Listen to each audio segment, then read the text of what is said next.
they doubt the kid. I'm about to prove them all wrong again.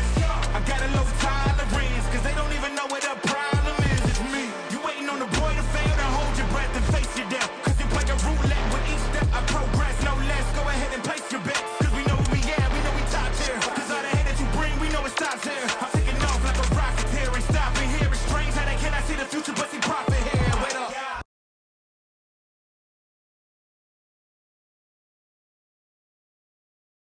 All right. Apparently, my equipment just couldn't wait. Just couldn't even get through the opening before it wanted to get into this story. I don't know what to tell you. Like, everybody wants to get into this story. Everybody wants to get into this story. And man, I told you the Lisa Cook thing could represent the sum of my greatest fears about this administration.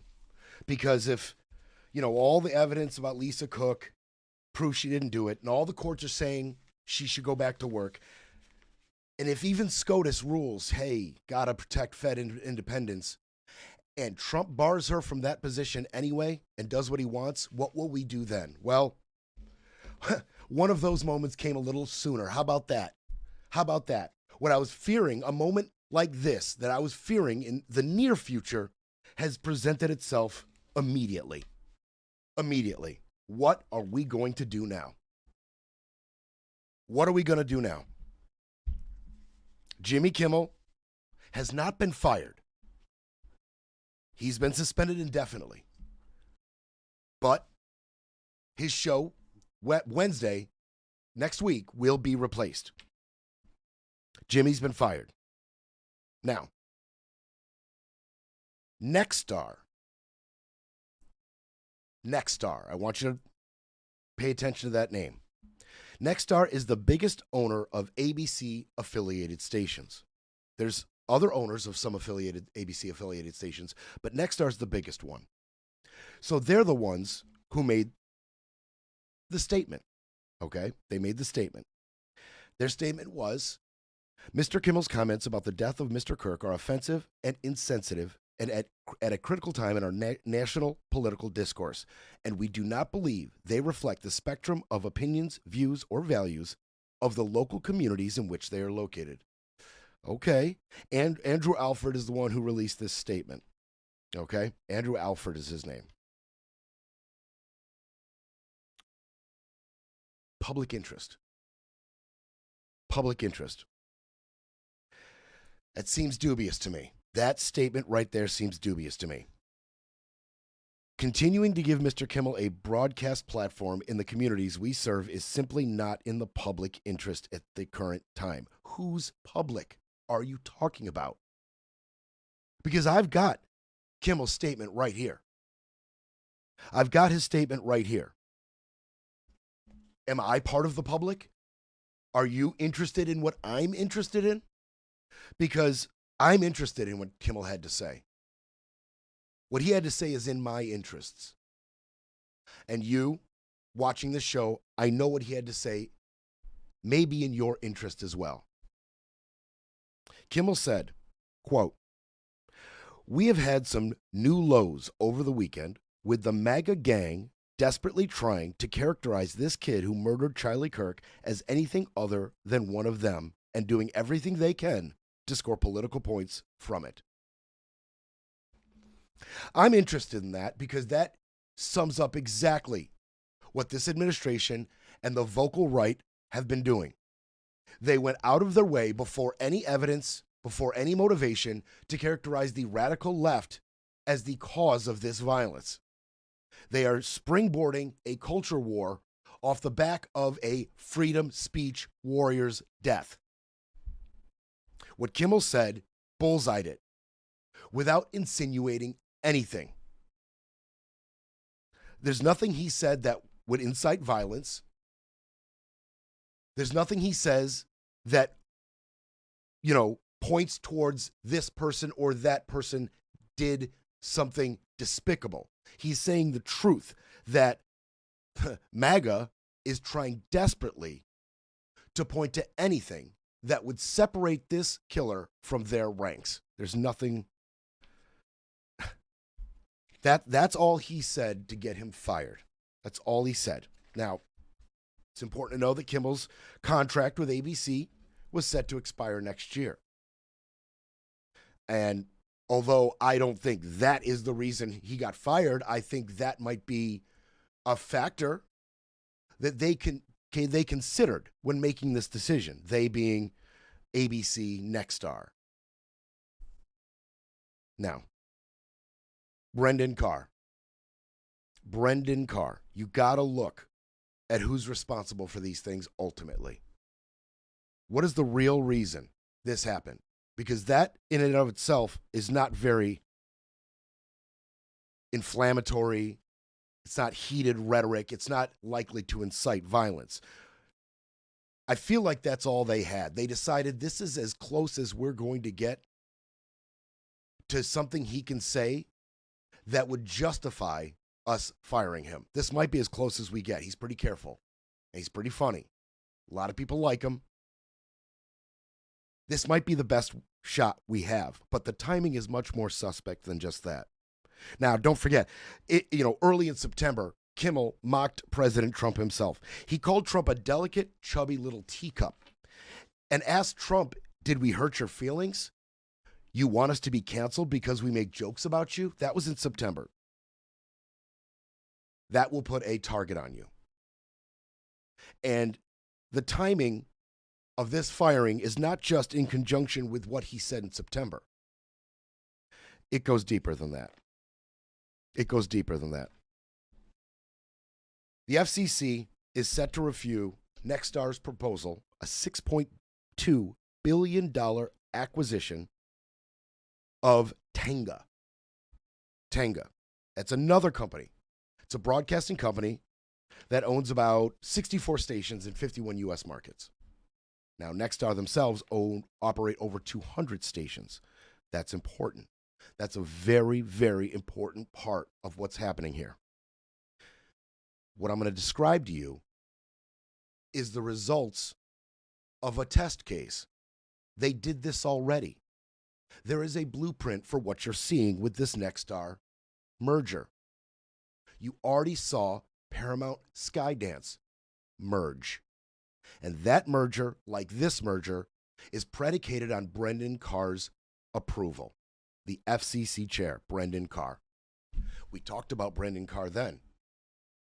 And we talked about the relationship between Colbert being fired, a $1 billion lawsuit against Paramount that was settled at the exact same time for $16 million. And then the Paramount Skydance merger was miraculously approved. This is a merger that was declined. It was shut down in the previous administration. And all of a sudden, Brendan Carr, on the heels of the $16 million payout and the Colbert firing, Brendan Carr rubber stamps it, green stamps it. Go. Merge. Now here we are. Nexstar owning the largest share of ABC affiliates suspends Jimmy Kimmel just in time for this merger. Here's the thing. The big impediment of this merger is that any one broadcasting company can only reach 39% of the market at any one time. That's the largest market share they are allowed under FCC regulations. This merger would put Nexstar at 80%. 80% reach. That is way over the 39% that is allowed in FCC regulations. What has Brendan Carr had to say about that lately? That the 39% regulation was archaic and outdated. Nexstar's move was a calculated one. It was a calculated one. Brendan Carr has tools at his disposal. We talked about his threatening of licenses, levying fines, extra scrutiny on anybody who doesn't fall in line with the MAGA agenda. Nexstar got out in front of it. They got out in front of it, not just to avoid fines and any pushback over what might come from Jimmy Kimmel, which could be called a mitigation tactic, basically, a business move. Look, Jimmy's not worth the possible trouble and pushback from the government. Let's just do away with this. Or is it more personal than that? Is it, as part of the negotiation, Brendan Carr being a Trump sycophant saying Jimmy's got to go? He called out the president on air, and now the president is going to get his druthers. You want your merger? First things first, Jimmy Kimmel's got to go. Could a multi-billion-dollar merger have hinged on Jimmy Kimmel being suspended? It's possible, but it's deeper than that. They need Brendan Carr to reduce the regulations on this merger. They need Brendan Carr to either change the regulation in totality or waive it in this case somehow to get that 39% market threshold to be a non-factor. Let them go with the 80%. They're playing ball. They're playing ball. Will Carr allow this merger now? Now that Nexstar has done their bidding, will they now allow it through? Brendan Carr, we're going to hear from him. We're going to hear from him, and we're going to hear from the president. The president, by the way, look, Brendan Carr's got other targets. Make no mistake, this is not going to stop here, okay? He went on a podcast, Benny Johnson's podcast, and he said, we can do this either the easy way or the hard way. These companies can find out ways to change conduct and take actions on Kimmel, or there's going to be additional work for the FCC ahead. Brendan has criticized The View. And when President Trump spoke about this firing, here's what he had to say. There's other people in the crosshairs. Here's what Trump had to say. Great news for America, Trump wrote on Truth Social. The ratings challenge Jimmy Kimmel show is canceled. Congratulations to ABC for finally having the courage to do what has to be done. Kimmel has zero talent and worse ratings than even Colbert, if that's possible. Listen. That leaves Jimmy and Seth, two total losers on fake news NBC. Their ratings are also horrible. Now, we're going to hear from Brendan Carr. Oh, it's locked up, Scotty. Yeah, locked up. We may have to restart the stream to get this to come back. We'll see. The video's locked up on that first.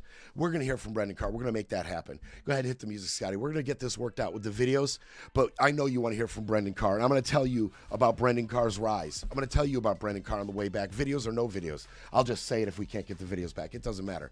I'm so fired up about this story. What are we going to do now? Free speech is directly under attack, and the justification they are using to attack free speech is the death of a free speech advocate, Charlie Kirk. Whatever you feel about Charlie Kirk, he was protected by the First Amendment to say every word he said. And he knew it, and he banged that drum. And it was one of the focal points of his podcast and his talks and his teachings and his arguments. Free speech. No matter how much you don't like me, I have the right to say these things. And now Jimmy Kimmel's suspended for what he said. It's time for a quick break, then we break some more. You're listening to Brett Breaks Things.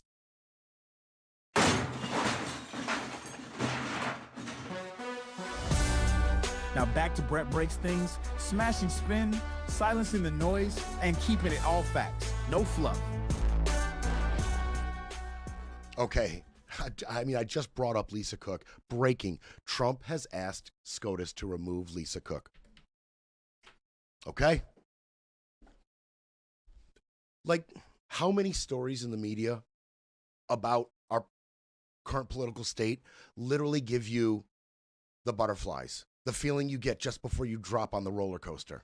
Because Scotty, that's literally what I'm feeling right now. It's overwhelming. We are there. Everything that was leading up, everything we were told was going to this presidency was going to be looking like. All the aspirations of a Trump administration that we feared, all of it. It is leading up to what is happening now. Between this Kimmel suspension and this SCOTUS decision, on its face, it's just the Lisa Cook to SCOTUS. It's not getting the weight I feel it should be getting, because if the Supreme Court, I mean, you feel like it's bad that they would stay the appellate court decision and she would be fired. That feels bad. Under their jurisdiction, she would be fired. That feels bad, but to me, it's worse. It's a worse possible outcome overall if they stay the appellate court's decision. Trump's reaction then and there could be the type of moment that political historians and scholars point to later and say, this was it. This was when everything failed. The media, the politicians, the judges, we all failed to stop a regime. A change in American government from a democracy to a regime. If they keep Lisa Cook from doing her job when SCOTUS says let her go to work, we are at the breaking point. If this Kimmel suspension hasn't already put us there. Now, we're going to try again to hear from Brendan Carr. I think it's going to work this time, Scotty. We're going to hear from Brendan Carr, and I'm going to kind of give you just a little breakdown on who this guy is. I'm not going to get long into it, but it's important to know who's doing this to us. What led to this? Who are the people who facilitate what's happening? And Brendan Carr, as much as any of these people, as much as Hegseth and Bondi and Noem and Miller and Bannon, as much as any of them, Brendan Carr is doing this to us. There's actions that we can take on licensed broadcasters. And frankly, I think that it's really sort of past time that a lot of these licensed broadcasters themselves push back on Comcast and Disney and say, listen, we are going to preempt. We are not going to run Kimmel anymore until you straighten this out, because we licensed broadcaster, are running the possibility of fines or license revocations from the FCC if we continue to run content that ends up being a pattern of news distortion. So I think, again, Disney needs to see some change here, but the individual licensed stations that are taking their content, it's time for them to step up and say, this, garbage, to the extent that that's what comes down the pipe in the future, isn't something that we think serves the needs of our local communities. But this sort of status quo is obviously not acceptable where we are. There's actions that we can take on licensed broadcasters. And frankly, I think that it's really sort of past time that a lot of these licensed broadcasters themselves push back on Comcast and Disney and say, listen, we are going to preempt. We are not going to run. Okay, it started over, right? Is that what happened? It started over. Distortion. How ironic. The irony in this, the hypocrisy and the irony of this is going to be overwhelming as I continue to lay out the story. The hypocrisy and the irony, the two things I told you, if you want to be a part of this administration, broken moral compass, you got to have a broken moral compass. You have to be able to lie like the Dickens, and you have to be completely immune to hypocrisy and irony. The irony of him sitting there saying, distortion of the news, what we deem to be garbage. And he told you in that clip what he's going to do about it. Fines, regulation, pushback from the FCC at this administration's behest. He is the perfect choice for Trump to put in this position, and it has been brewing. He joined the FCC in 2012. And he rose through the Republican Party since then. And he has gained favor of this administration since then. In 2017, he was named to a Republican seat on the commission. That was under Trump.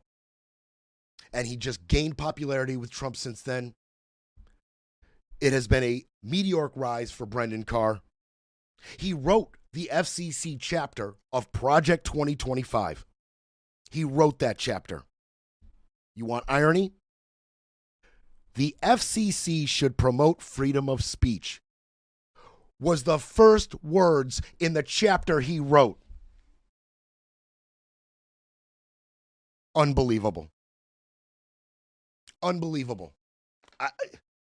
As I read this to you, it's the irony and the hypocrisy is so overwhelming.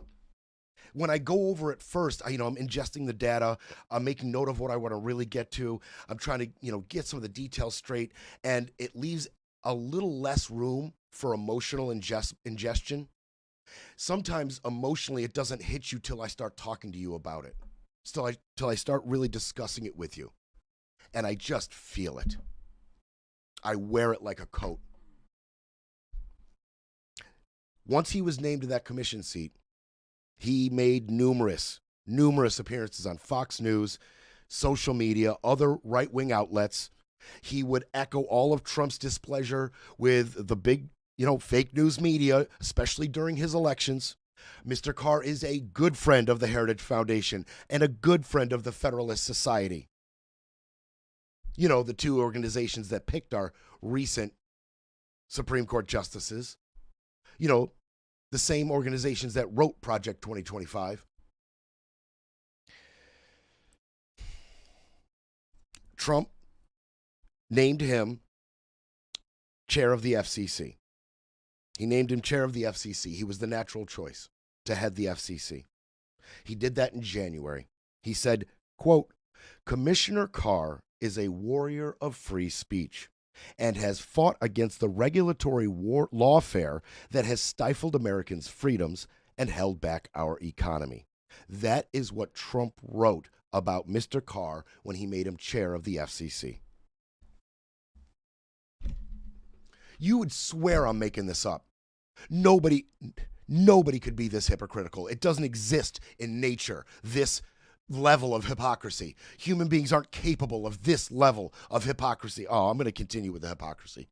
You have no idea. You want hypocrisy, I'm going to bring it to you. But let's just finish with who Mr. Carr is and what he has done since he joined the FCC. Let's take a look at what his list of priorities have been since he began heading the FCC. What has he done?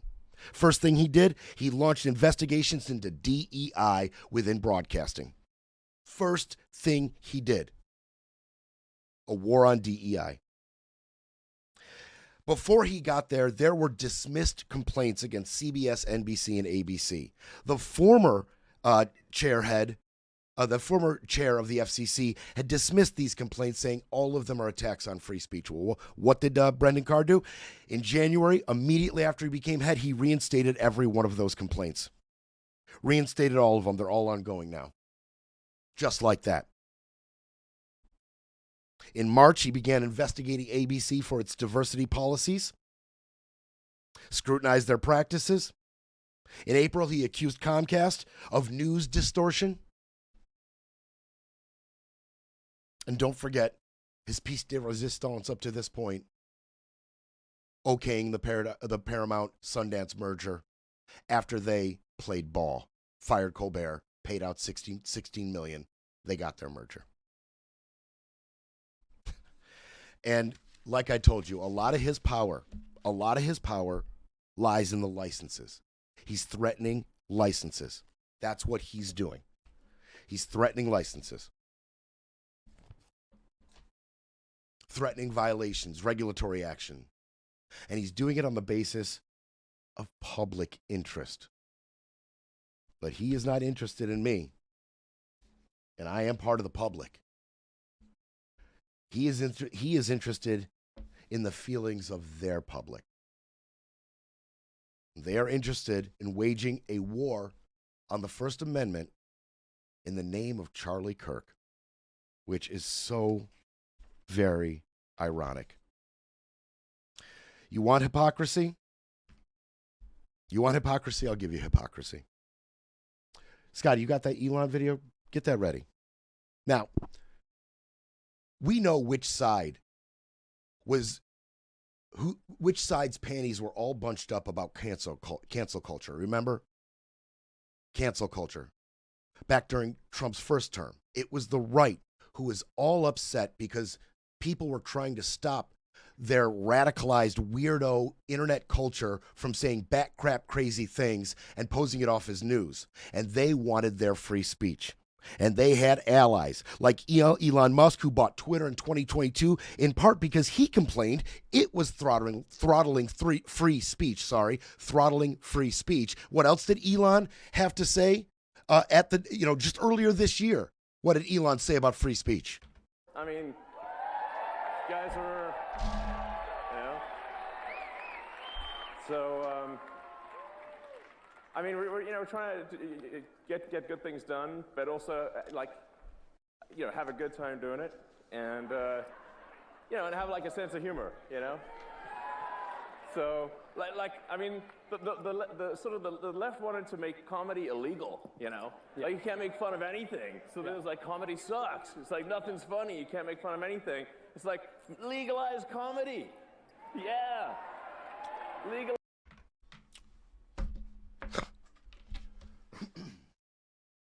That was when Elon was in the good graces of President Trump. Legalize comedy. Hypocrisy. You want more hypocrisy? You want more hypocrisy? Well, Trump, on his first day in office in January, signed an executive order titled Restoring Freedom of Speech and Ending Federal Censorship. And he said at the time, quote, over the last 4 years, the previous administration trampled free speech rights by censoring Americans' speech on online platforms, often by external substantial coercive pressures on third parties, such as social media companies, to moderate, deplatform, or otherwise suppress speech that the federal government did not approve. I mean, seriously, are you projecting much with that? That is crazy. I'm not making this up, guys. I know it's got to be fiction, that level of hypocrisy. It can't be human. It can't be human. You know who had it right on this? Tucker Carlson had it right. Tucker Carlson, man. Strange bedfellows. Big time. Tucker Carlson said, you've got to think that, now Pam Bondi, one of her statements was, there's free speech and then there's hate speech. That's one thing she said. And Tucker took exception to that particular quote. There's free speech, then there's hate speech, said Bondi. Tucker said of that, you've got to think the Attorney General didn't think it through and was not attempting to desecrate the memory of a person she was purporting to celebrate. You hope that Charlie Kirk's death won't be used by a group we now call bad actors to create a society that was the opposite of the one he worked to build. What is Tucker talking about? You want hypocrisy? You want irony? This is what Charlie Kirk said specifically on hate speech. He said hate speech does not legally exist in America. There's ugly speech, there's gross speech, and there's evil speech, and all of it is protected by the First Amendment. Keep America free. So while Bondi is trying to punish and subjugate anybody who says anything she doesn't like about Charlie Kirk's death, in that she says there's hate-free speech and then there's free speech and then there's hate speech. And Charlie said specifically that doesn't exist. How can she be so myopic? How can she be so obtuse? How can she not realize the direct conflict in what she is saying compared to what Charlie had to say on the topic? Tucker nailed it. He nailed it. Obama said, this is a post from Obama. After years of complaining about cancel culture, the current administration has taken it to a new and dangerous level by routinely threatening regulatory action against media companies unless they muzzle or fire reporters and commentators it doesn't like. What did Trump say? Now, Trump's in the UK, and we're going to get to that. But Trump's in the UK right now. He posted...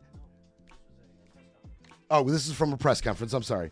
Kimmel was fired. Trump said Kimmel was fired because he had bad ratings and he had said horrible things about a gentleman known as Charlie Kirk. Free speech or not, he was fired for lack of talent.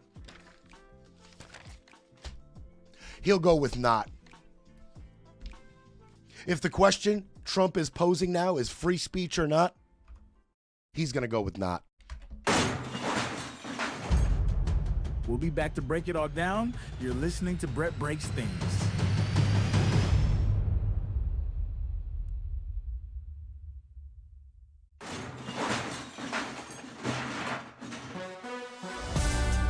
Now back to Brett Breaks Things, smashing spin, silencing the noise, and keeping it all facts. No fluff. I mean, it will never end, but, you know, just worth noting, just a couple years ago, back in 2019, Brandon Carr, he tweeted this on a different topic. Should the government censor speech it doesn't like? Of course not. The FCC does not have a roving mandate to police speech in the name of the public interest. And yet, he is doing exactly that today. Where does this end? Where does this end in your mind? You are fully comfortable with the government saying, if you don't do this, if you don't get this person off the air who said something that was wrong or that you did not like, we are going to drop the hammer on you? No, You're good with that? No, I didn't like it when the Biden administration worked with big tech during So COVID. then why and are said, you defending it? I'm not defending this. I'm saying right now, if ABC comes out and says we were forced to do this, we don't want to do this, I think this is part of a larger business decision on their part that goes back to what Scott said before about the affiliates. This is a failing industry in terms of late night television. I get it. Listen, this is their excuse. This linear is their television, reason. failing industry. The whole world understands that.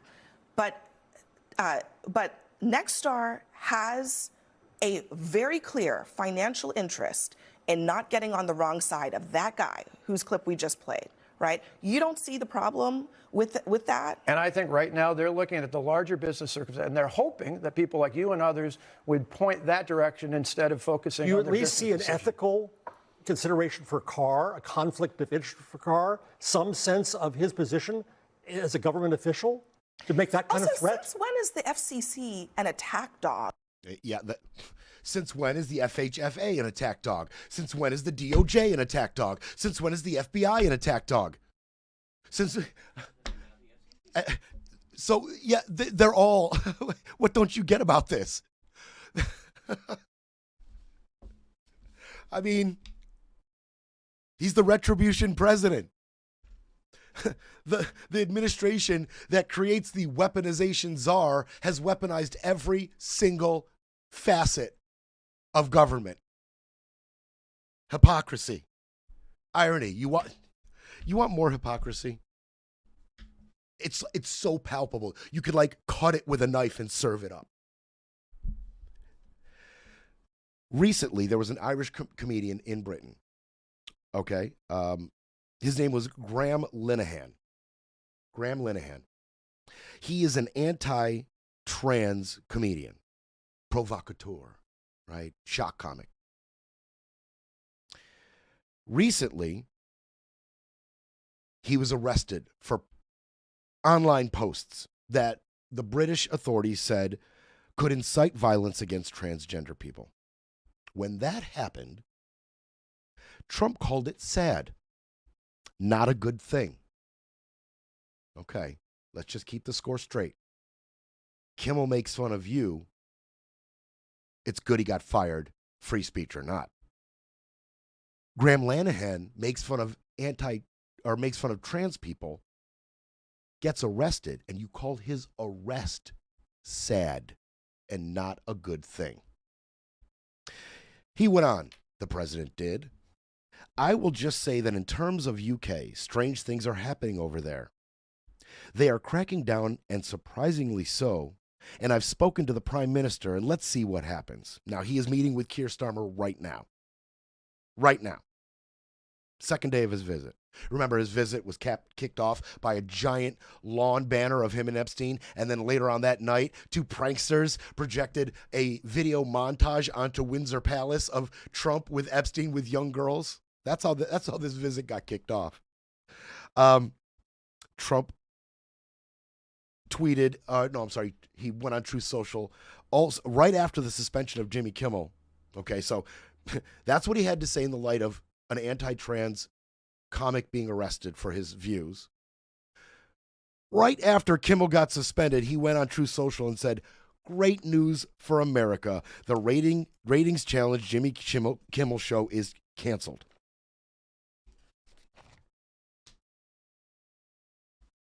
The layer upon layer upon layer of hypocrisy is crazy. It's crazy. It can't be real.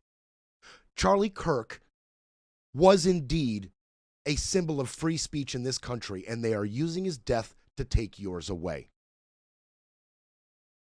Trump himself and Brendan Carr, for years, marched to the beat of free speech. You won't let us say crazy crap on social media because you're calling it dangerous. What happened to free speech? Now, you are using what people say on social media to pull licenses, fire, suspend, dispose of. The layers of the hypocrisy are absolutely stunning. They are overwhelming. They are overwhelming. The attacks on press, the one reporter talking about, attacks on free speech, and Trump says maybe we'll have somebody go after you. Your speech is hate speech. Maybe we should investigate you, the press. Telling another Australian reporter, I don't like your question and you're damaging our relationship with your country. Your leader, not prime minister, your leader will be here soon and I'm going to tell on you. From the private sector and the lowliest of the low of us, all the way up to the greatest journalistic outlets, we are all literally and effectively under attack. Every one of us. Man, did Orwell call it. God, did Orwell. Man, what a visionary that guy was. I mean, it is playing out exactly as he saw. There was obviously a lot of reaction to Kimmel getting suspended. And by the way, his suspension, that interests me. Why not fired? I would love to get a peep at the terms of his non-compete agreement. I would love to know what the options are in terms of him going somewhere else and saying whatever the hell he likes and it falling on the shoulders of whatever network decides to hire him. Who's got the cojones? Who's got the gumption to hire Jimmy Kimmel to allow him free reign? And would Kimmel invite that opportunity at all? I'd love to know that. I'd love to know these things. The fallout continues, and the reactions are in no uncertain terms. Just to be clear, I saw your post on this, that this happened. Nexstar was the first, I believe, to say that they were not going to be airing Jimmy Kimmel's show. That's right. You reported back in August, and I think this is important context here for everyone to keep in mind, that Nexstar had agreed to a $6.2 billion deal to buy another broadcast heavyweight in what would be a huge consolidation of local TV stations. That is a deal that requires the approval of the federal government. Yes, this is the key to the story. Even though it's a little bit nerdy, this shows how the governmental abuse of power is actually happening, affecting private companies. So Nexstar already owns lots of TV stations. It wants to merge with Tegna, which owns lots of other stations. In order to do that, it needs Brendan Carr, the FCC chair's permission, and it actually needs the FCC to change the regulations entirely about how many stations an individual company can own. So Nexstar has all of this pending business before the government. Tegna also does. And there's another big station owner called Sinclair that also has business pending before the government. So what do we know tonight? We know that both Nexstar and Sinclair called up ABC this afternoon, complained about Kimmel, and said they were yanking the show off their stations. ABC subsequently yanked the show nationwide.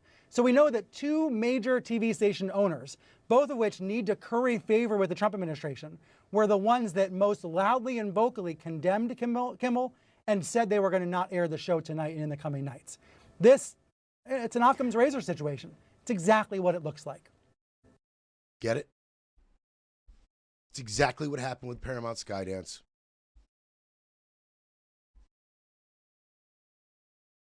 Is it any surprise that a billion-dollar merger leaks into our rights? That a mega move amongst the heavyweights of our society are able to affect our rights in the wake of their deals?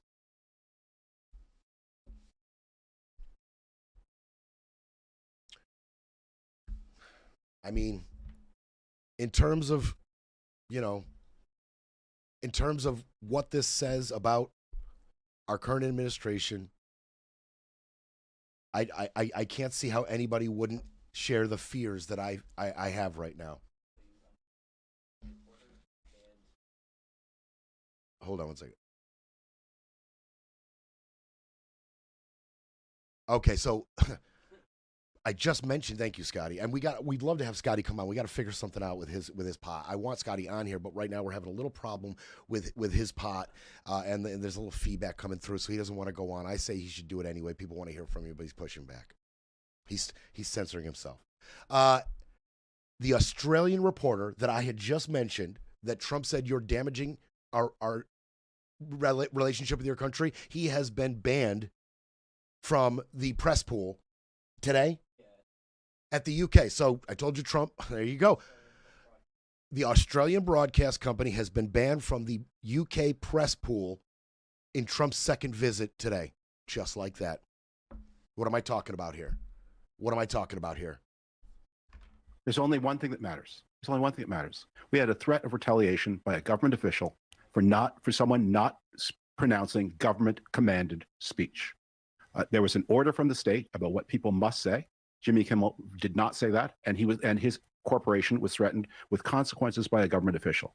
This is not cancel culture, because it's not culture. It's state repression. It's an order from the government. Here's the script you must read. If you do not read it, you will be taken off the air. Jimmy Kimmel didn't read it. He was taken off the air.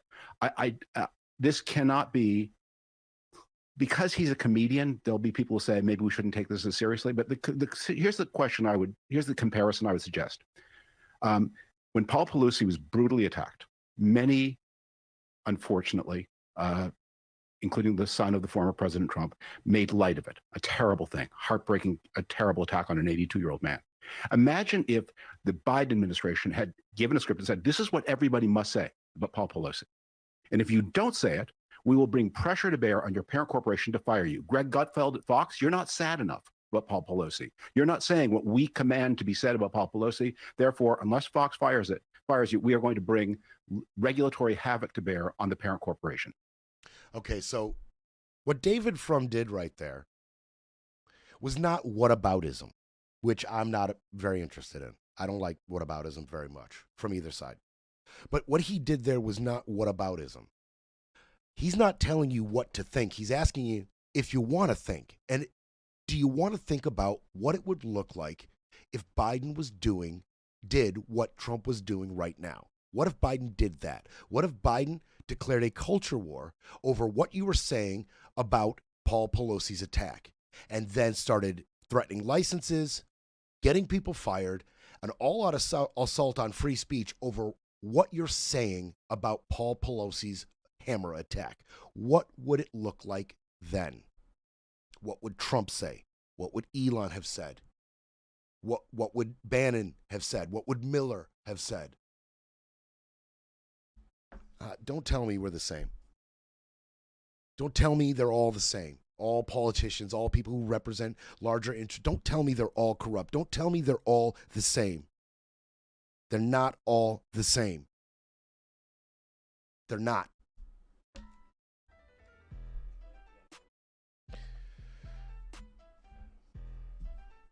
I'm scared. We're going to move on from this for now. I'm scared. I'm scared over this SCOTUS decision, whether they stay the appellate court's decision and allow the Trump administration to remove Lisa Cook from the Fed board, or whether they rule against Trump. We're in trouble either way. But it's the latter. If the Supreme Court rules against Trump's wishes and he does it anyway, what are we going to do? When FCC Chair Brendan Carr and Trump come after our First Amendment rights, what are we going to do? What in the hell did all of those soldiers in all those wars die for, if not for your freedoms, specifically your freedom of speech? Don't tell me he loves... On the Epstein case. Don't tell me he loves the military. Breaking politics, breaking narratives, breaking news. But first, we need a coffee break. Breaking news, breaking rules, breaking through. Back to Brett Breaks Things. Okay, all right. So here's what's going to happen now, kids. I'm going to take this next segment for as long as it goes. We're going to go a little longer today because we don't want to, sometimes we scrap and we push and we move things on to the next show or whatever. We just don't want to do that today because we have so much good stuff on the hearings of Kash Patel and Susan Menares. And so I'm just going to get to it. And this final segment's going to be what it's going to be. No more breaks. We're just going to go long as hell. Because I don't want to push it and I want to get into it. And I get, Scotty called it again. I had a lot to say about the Kimmel thing, and it just went a little longer than I anticipated. So we're just going to take this long.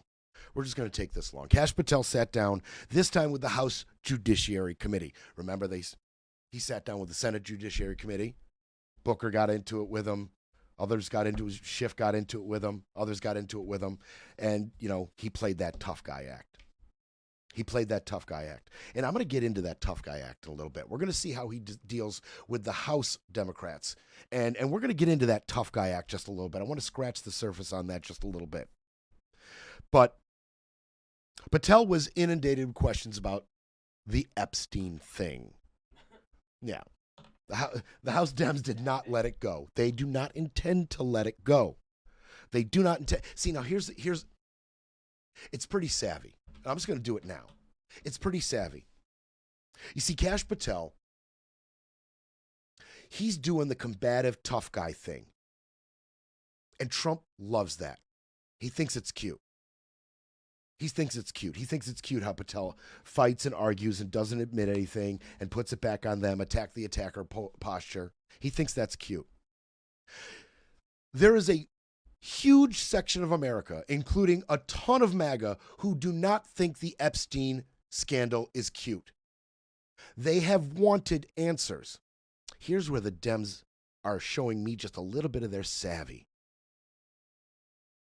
It may seem flat sensationalism at its face that the Democrats continue to hit Patel over the Epstein thing, but what it really is, in my opinion, give Patel a real chance to get upset, indignant, take attack posture, evade.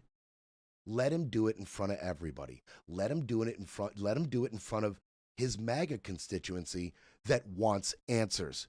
Let that portion of their base see them actively dodge, dip, dive, duck, and dodge the Epstein thing. The more we give them rope, the more they will hang themselves. Yes, Trump thinks it's cute that he won't play their games and answer their questions. I don't think MAGA thinks it's cute at all. Not over this. And the Dems know it. Give him a chance. Give him a chance to wear his indignity like a shield against retribution, any type of, owning what they are doing in terms of lack of transparency. All of it. All the things that are upsetting MAGA over this issue, let them blast it in front of the House Judiciary Committee. Give them a chance to hang themselves, and that's just what they did. Now, he said a lot of things. And so did these Democrats. Let's hear from Raskin. Let's just get into it. Before you got in this job, you called for full release of Epstein files, telling podcaster Benny Johnson that the only reason the list was not released by DOJ and FBI was, quote, because of who's on that list. Upon your confirmation, you promised that, quote, there will be no cover-ups, no missing documents, no stone left unturned, and anyone from the prior or current Bureau who undermines this will be swiftly pursued. This spring, you ordered hundreds of agents to pore over all the Epstein files, but not to look for more clues about the money network or the network of human traffickers. You pulled these agents from their regular counterterrorism or drug trafficking duties to work around the clock, some of them sleeping at their desks, to conduct a frantic search to make sure Donald Trump's name and image were flagged and redacted wherever they appeared, whether an email, a text, a letter, an interview, a photograph, or a video. In May, Attorney General Bondi reportedly told Trump that his name had indeed appeared multiple times throughout the Epstein files. And not long thereafter, in July, you and the Attorney General released a memo claiming that, quote, no further disclosure would be appropriate or warranted. In a few short months, how did you go from being a crusader for accountability and transparency for the Epstein files to being a part of the conspiracy and cover-up? The answer. How did you go from being a crusader of the truth to part of the cover-up, Mr. Patel? You know, he fired back. He was not at a loss for responses. He said things like, any allegations that I'm part of a cover-up to protect child sexual trafficking and victims of human trafficking and sexual crimes is patently false. We have released more material than anyone else before. The Biden administration, the Obama administration had the opportunity to release the exact same material, and they never did. I mean, he got into it with everybody. We've got more clips. He got into it with everybody. He got into it with Dan Goldman, Eric Swalwell, Jared Moskowitz. I love Moskowitz. He represents us here in Florida. He just mentioned, you know, Trump said, I'm nowhere in these files. We're going to get you the truth. Then in May, Pam Bondi tells him, by the way, Trump, you're in the files. And all of a sudden, we can't get anything out of the DOJ on we couldn't get a file after that until the subpoena, right, from the Oversight Committee. So we heard a lot of things about that. The other thing that they said wasn't true was that the Epstein birthday letter, not only did Trump not take part in it, that wasn't his signature. That was a big claim. You remember that. Now he's suing the New York Times over that, which he's going to lose that suit. This is like the third time he sued the New York Times. Last time was in 2023 over their reporting of his election loss. Dismissed. He had to pay all the lawyers' fees. He does this. This is what he does. So Moskowitz, he asked Patel that in the light. Okay, so Trump says the signature's not his. Trump says it's not him in the book. So Moskowitz says to Patel, will you be opening up an investigation into the Epstein estate for putting out a fake document with the president's signature, linking him to the world's largest pedophile ring? And Patel said, sure, I'll do that. It's a great question, Jared. Like, let's see it. Put your money where your mouth is, Patel. Let's see it. And by the way, Moskowitz is trying to get the Epstein estate in serious trouble. Watch where you put that crosshair, Jared. That's pretty funny. Raskin had a lot more to say. I mentioned Dan Goldman. Let's hear from Dan Goldman. Was a fake one? And I want to understand what the court order prevents you from releasing witness statements that the FBI took. You should know that as a real prosecutor, when the court hand downs a protective order and a motion to seal, the material is sealed unless that judge your testimony waives here it. Is that all of those witness statements are under a court order, a protective order?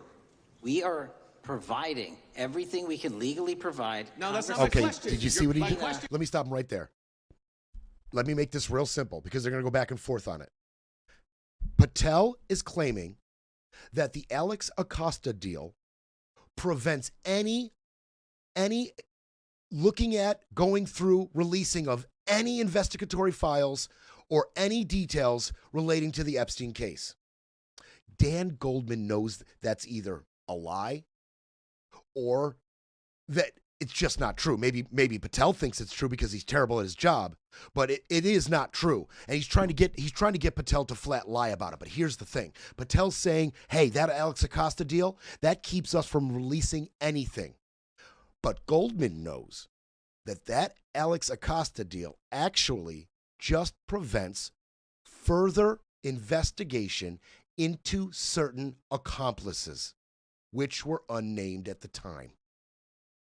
There is nothing about blocking further scrutinization over the files and investigatory findings of those investigations, of those accusations and charges. There's nothing blocking them from later after the fact releasing what they had found or looking deeper into specifically witness testimony statements. He's saying, hey, we've got this group of victims who have named names and have told you that they were abused by high-profile people. Why can't you release those? And Patel is either bad at his job or flat lying and saying the Alex Acosta deal in Florida prevents us from doing that. Let's get that straight right now. Patel is either lying or has no clue because he's bad at his job. Goldman continues. I'm not asking about prosecutions. I'm asking about why you aren't releasing the full Epstein files, including the names of people who were involved in the sex ring that you promised to do before you became FBI director. I just told you I'm not going to release downloaded porn of I'm children not asking on the about internet. that. Fine. I'm asking about all the other files. What other videos? Tell me. Tell me. That's what I'm asking. Tell me. You're saying there are no videos that would be relevant to anyone else involved in the Jeffrey Epstein sex ring. Pursuant to Mr. Acosta's collection of information based on the search warrants. That's all we have in our possession. And I'm asking you, that stuff. That's all we got. I'm not asking all you got. I'm asking you, in that stuff, there's nothing that's related to any other sex traffic, any other people engaged with Epstein in underage sex. That's correct. To my knowledge, no. Okay. Let's just get you on mic with the cameras rolling and your microphone working and to say these things. Just for future reference. Goldman let him have it. He let him have it. Now, in terms of that witness testimony, when we're speaking about those victims that showed up at the Capitol, Nancy Mace came out crying. Mike Johnson came out saying, hey, we're going to do everything we can to get justice for them. Everything short of releasing the files. You know, you remember that. The witnesses showing up, then the press conference on the steps that had F-16s blasting over their heads so you couldn't hear a word they were saying. Remember that? Thomas Massie, he is the voice that they're going to use. They aren't representatives in Congress. They aren't career politicians. They don't wield power, those victims. They don't. So they have to borrow others' power. They need somebody to speak for them. And that somebody is Thomas Massie. That somebody is Thomas Massie. And Thomas Massie is not going to let it go with the witness list that we talked about, the list of high-profile names and people who these victims have named specifically have abused them. These people abused us. Here's our list. Thomas Massie is like a dog with a bone on this, and he should be. And this witness list, in my opinion, this witness list is going to be the breaking point for all of this. If you assume that the whole point of standing in the way of a release of all information is at the behest of the powerful among us, the power brokers among us, if they are the group that is effectively and substantively standing in the way of truth and transparency, this is going to be the breaking point. This is going to be the crack in their armor. This witness list, this isn't going to go away. This is going to come out. And when you consider the source, not only a group that has been truthful in the past under oath, but a group that has the sympathy of all of us. A group that it will be very hard to attack them should they release this list. It will be very difficult to go after them if they should release this list. And should this list be released, the power brokers on it will do everything in their power to spin it, hide it, bury it. But the American public will ingest it and repeat it and believe it. And it will be game over for those power brokers. And Thomas Massie wants Kash Patel to understand the gravity of this witness list. According to victims who cooperated with the FBI in that investigation, these documents in FBI possession, your possession, detail at least 20 men, including Mr. Jess Staley, CEO of Barclays Bank, who Jeffrey Epstein trafficked victims to, victims including minors, such as Virginia Roberts Dufresne, may she rest in peace. That list also includes at least 19 other individuals, one Hollywood producer worth a few $100 million, one royal prince, one high-profile individual in the music industry, one very prominent banker, one high-profile government official, one high-profile former politician, one owner of a car company in Italy, one rock star, one magician, at least 6 billionaires, including a billionaire from Canada. We know these people exist in the FBI files, the files that you control. I don't know exactly who they are, but the FBI does. Have you launched any investigations into any of these people, and have you seen these 302 documents? Sir, I have asked my FBI agents to review the entirety of the Epstein files and bring forth any credible information, and we're working with Congress not only to divulge that information and produce it to you, but any investigations that arise from any credible investigation will be brought. There have been no new materials brought to me launching a new indictment. So You're a liar, Kash Patel, because that list that Massey just described, that should be released to us. That is pertinent and relevant information in the files. This witness testimony. These victims, these survivors, have said, not only have we made the list now, we already told the FBI these people. We told it to them already. And why does Kash not know personally?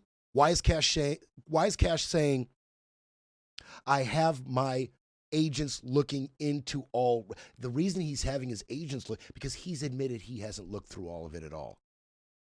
So out of one side of his mouth, he can definitively say that President Trump isn't in these Epstein files because he's got them. And out of the other side of the mouth, he's saying, well, I'm not sure exactly why this witness list hasn't been released. I have my agents looking into it. The hypocrisy. Can't get your lies straight. Can't get your lies straight, Kash. Can't get them straight. I ask you, do you feel like Massey might be putting his life at risk doing this with this list? Now, he was confident saying Jeff Staley, right? Because if you watched our last week's show on JP Morgan Chase, Jeff Staley's involvement in this sex trafficking scheme was laid out bare. His friendship with Epstein was exposed. His part, his complicity. So he's confident saying Jeff Staley's name. But he mentioned, man, Scott, he mentioned a magician, a car maker, a film producer, politician, former politicians, powerful, high-level politicians. Look, I'm not Sherlock Holmes, all right? I'm not Sherlock Holmes. I'm not Inspector Gadget. But there are people out there much more intelligent than myself that can take that scrap of information that Massey said right there and compile a pretty believable list, a list that would point to certain specific people. And those lists are going to be coming. Even without Massey saying this person, here's the name, he is facilitating the creation of lists that are going to be very believable. And some of the names are being kicked around already. Some of the, I don't think I should go on and say what I just got. So I've even kicked, when I heard I kicked around a few names that just kind of made sense. So, and if you're familiar with any details of this Epstein story, you know who the magician is. Now, I'm not scared of that particular guy coming and getting me, but there's other people's. He could make me disappear. Holy crap, Scott. He could make me disappear. I better be freaking careful. It's good context, Scott. Well done out of you.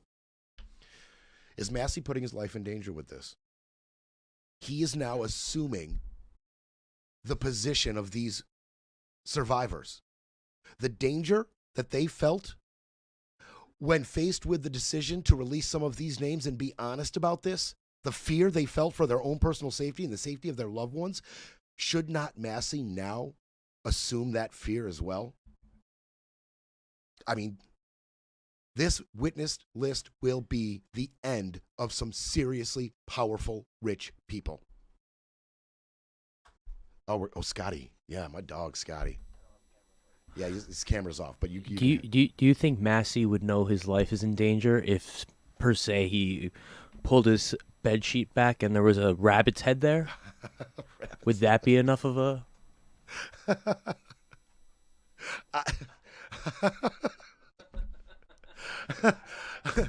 So is he going to send Todd Blanche to Massey first and tell him, look, it may be in your interest to to maybe not go any further with this list and then that night a rabbit's head?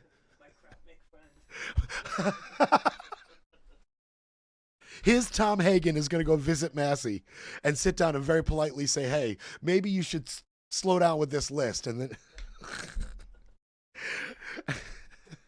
and then a rabbit's head gets mysteriously pulled out of a hat and put in his bed. Massey continues. No, I'm seriously posing that question, though. And go now on your phone or in a separate screen as you're watching me and go look at what people are coming up with in terms of who this list might include. Given the directions, the finger pointing that Massey just did. Hey, look over here, look over here, look over here. Magician, car maker, film producer, ex-politician. Go look. He continues. So is the loophole here, or is it your assertion that these victims aren't credible, that the 302s maybe didn't produce credible statements that rise to a probable cause? It's not my assertion, sir. It's the assertion of two different United States attorneys' offices from 3 separate administrations who investigated those same materials in lifetime. Are the 302 documents in the FBI's possession? They reviewed all that, yes, sir. And so have you reviewed those 302 documents where the victims name the people who victimized them? If I personally know, but the FBI has. So how can you sit here and in front of the Senate and say there are no names? I said I named one today. I said we are not in the practice at the Department of Justice FBI of releasing victims' names. That is not what we do. We are also not in the habit of releasing incredible information. That's not what we do. But multiple authorities have looked at the entirety of what we have. Okay, I got to move on here. Were you present? All right. So in terms of Trump itself, and he's saying, now he's saying multiple authorities have looked over these files. He said one thing very interesting that I thought it was pretty interesting, and it made me stop in my tracks for just a second. He and Trump have both argued that if there was anything bad in the files about Trump, that the Biden administration would have used it against him. Now, don't forget, Trump had repeatedly asserted that he wasn't in the files. Then Bondi went and told him that, oh, yeah, he was. I mean, he had already said there was no photos of him, nothing like that. And Patel has reiterated that. But Patel himself has admitted he hasn't seen all the files. Will there be another conversation where Bondi comes to Trump and says, oh, by the way, we found some more stuff incriminating you? But Trump and Patel have both said, if there was something bad on me, wouldn't Biden have used it in his campaign? It's not a bad point. It made me stop in my tracks. But when you dig just a little deeper, it's actually not normal for administrations to release derogatory information about people who have not been charged with any crimes. Don't tell us we're the same. Don't tell me that we're the same. You're telling me that Biden could have been sitting on incriminating photos and evidence of Donald Trump connected to a sex trafficking ring, and the reason he didn't is because it would have broke the law / the norms, the respected traditions and norms of our administration and how it works in tandem with the DOJ and the FBI. You're telling me Biden would have thought it would have been wrong, and so he didn't do it? Don't tell me we're the same. Don't tell me we're the same. Okay?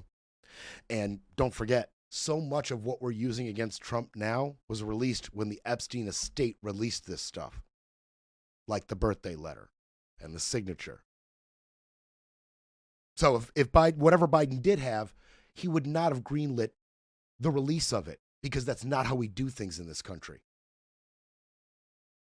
And Biden didn't have his hands on all the really incriminating stuff that we've seen lately. Okay? More was said. Patel lied more. He was evasive on points about Trump. He continued to get hammered by Massey. and others about the Epstein issue. But I do feel that the Democrats hitting him, it wasn't just sensationalism. Okay, it wasn't just sensationalism. It was a very savvy move. Let's get Kash lying about it. Let's get him indignant. Let's get him argumentative and evasive about the one thing that we all want answers on. Let him, in front of the American people, stiff arm what they want. He thinks he's just stiff arming the House Dems. He's stiff arming the interests of all Americans. MAGA, radicalized, left, right, middle, doesn't matter. All of us want justice for these survivors. All of us want to know who's on that 20-name list. Every one of us wants to know who the magician, car dealer, ex-politician, movie producer. We all want to know who these people are. And Patel and Trump, with their posture, are not doing the will of the people who put them there. Plain and simple. Smart move by the Dems. Continue to hit them. Massey and Rowe, continue with your discharge petition. Get its signatures. Put pressure on this administration on the one issue that may actually unite this country. Who's in the Epstein files? Thanks for hanging out a little longer with me, guys.